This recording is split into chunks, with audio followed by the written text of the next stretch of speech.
On this video, we'll see how a texture brush is used.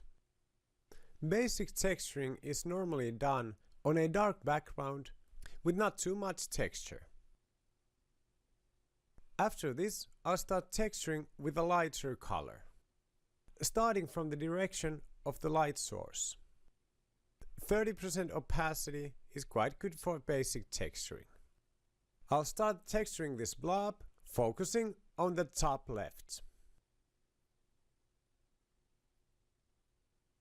After a few rounds of the darker grays, I'll continue to lighter grays.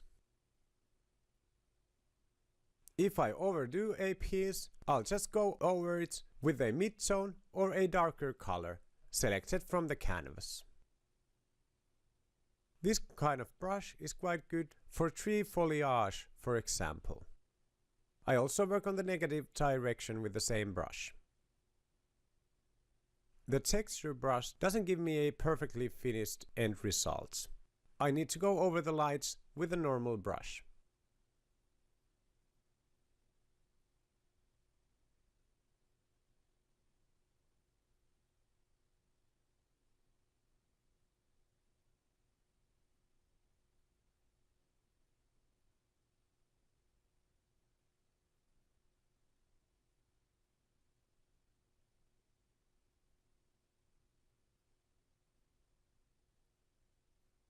This brush creates a quite even texture.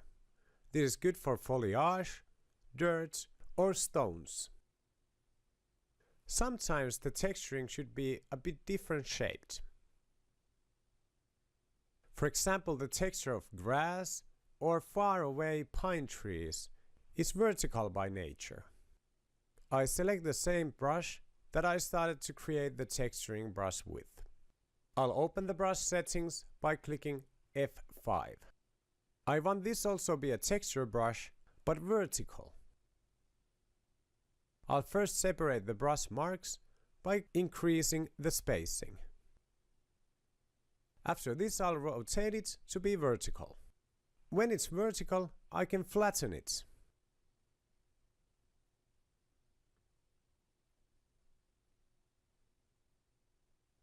Now the brushstroke is vertical.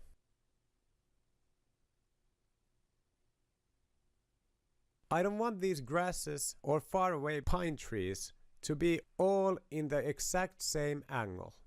For this, I'll enter the Shape Dynamics tab and add just a few % of angle jitter. Now it's rotated 2%, which means roughly 5 degrees.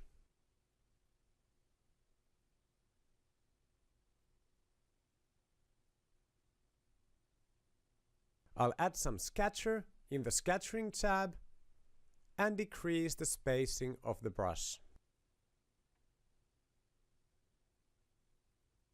Now I have created a brush for vertical texture. I'll save it as its own brush.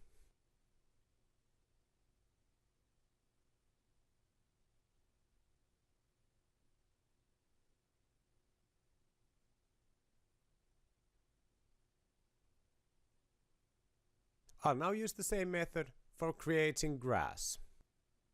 First a darker background and then texturing with a mid-gray.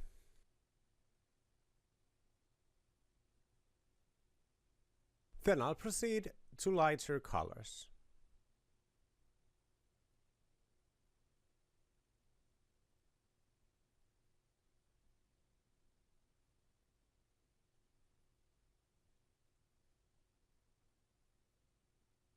The grass looks quite restless.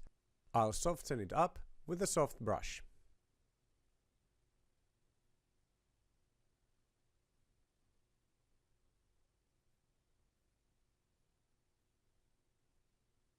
After using the texture brush, I need to do some brush work with a normal brush.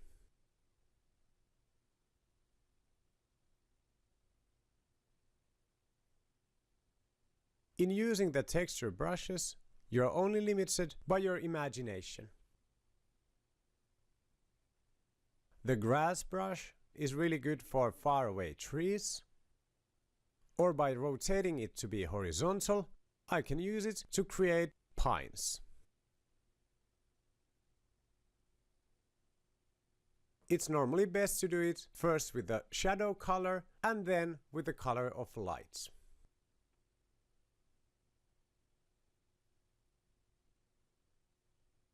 Remember to save your brushes from the bottom of the brush settings menu. You should also close the brush settings if not in use.